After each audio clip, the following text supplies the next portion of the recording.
అండి. అందరికీ నమస్తే. సో, ఎలా ఉన్నారు అందరూ కూడా?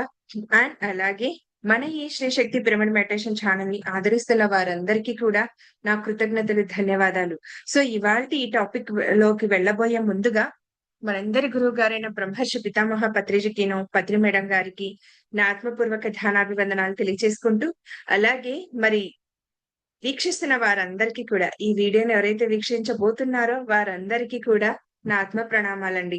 సో, ఏంటంటే ఎలా అనిపిస్తుంది మన ఛానెల్‌లో మన ఛానెల్‌లో అప్‌లోడ్ చేసే వీడియోస్ కానీ, అప్‌డేట్స్ కానీ కొంచెం లేట్ అవుతుండొచ్చు. కాకపోతే ఎలా అనిపిస్తున్నాయి ఫ్రెండ్స్? అండ్ అలాగే చాలా మందికి ఒక ఆహ్, ఏంటంటే చాలా మందికి ఒకటి ఉంది. హ్మ్. థాట్ ఏంటంటే మెడిటేషన్ చేయమని చెప్తున్నారు మీరు. కాకపోతే మేము ధ్యానానికి కూర్చున్నప్పుడు చాలా ఆలోచనలొస్తుంటాయి. వాటిని ఎలా అధిగమించాలి అన్న ఈ క్వెషన్‌కి ఆన్సర్ ఇవ్వదలుచుకున్నాను ఫ్రెండ్స్. సో, ఎందుకంటే ఇది నేను ఆచరణలో పెట్టే మీ ముందుకి ఇలా వచ్చి నేను చెప్తున్నాను. ఓకేనా?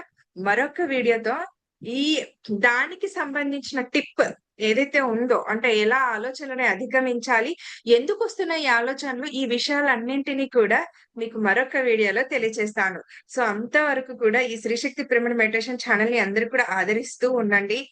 మీ ఆదరణ నాకు చాలా చాలా ఇంపార్టెంట్. అలాగే మీరు షేర్ చేయండి, కామెంట్ చేయండి, లైక్ చేయండి, సబ్స్క్రైబ్ చేసేసేయండి.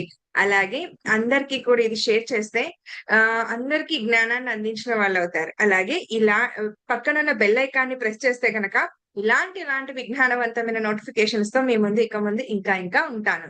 సో, ఈ ఆలోచనలు ఎందుకొస్తున్నాయి మనం ధ్యానం చేసేటప్పుడు? వీటికి నా దగ్గర సొల్యూషన్ ఉంది. అండ్ దానికి కన్‌క్లూజన్ ఉంది. పరిష్కారం అన్నీ ఉన్నాయి. ఓకే. నెక్స్ట్ వీడియో వరకు వెయిట్ చేయండి మరి. ఓకే. Thank you.